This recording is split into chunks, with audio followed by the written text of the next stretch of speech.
Labdien!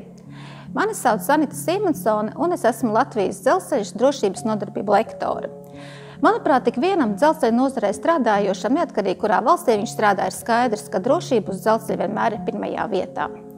Un arī mums Latvijas dzelzceļam drošība uz un pie dzelzceļa sliedēm nemainīgi ir viena no prioritātēm. Ar drošību mēs saprotam gan dzelzceļa infrastruktūras drošu un kvalitatīvu izveidu un uzturēšanu, gan arī sabiedrības izglītošanu par to, kā droši, pareizi šķērsot sliedes un būt īpaši piesardzīgam dzelzceļa tuvumā. Kaut arī dzelzceļš ir viena no drošākajiem transporta veidiem, tomēr cilvēku neuzmanības un pārgalvības dēļ negadījumi notiek. Latvijā ik gadu notiek desmitiem nelaimes gadījumu, un, diemžēl, lielākā daļa no tiem ir letāli. Lai veicinātu izpratni par drošību, Latvijas dzelzceļš katru gadu īsteno sociālās kampaņas, kurās tiek atgādināts par drošu uzvedību dzelzceļa tuvumā.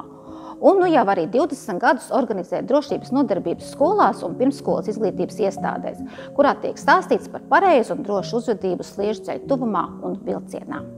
Ik gadu drošības nodarbības apmeklē vairāk tūkstošus bērnu.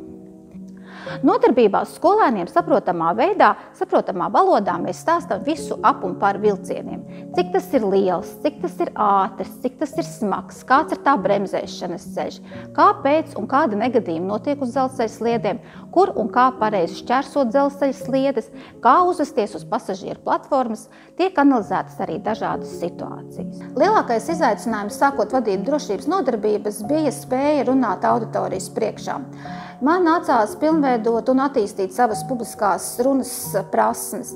Bērni ir īpaši prasīga auditorija, īpaši jau pusauģi, jo man ir nevien jāieinteresē, bet arī jāspēj noturēt viņu uzmanību, runājot par ļoti svarīgu un būtisku tēmu par viņu pašu drošību. Man patīk vadīt dzelzceļa drošības nodarbības, jo tas pierāda, ka dzelzceļš ir ļoti plaša nozare un tajā sadzīvo ļoti daudz un dažādas profesijas.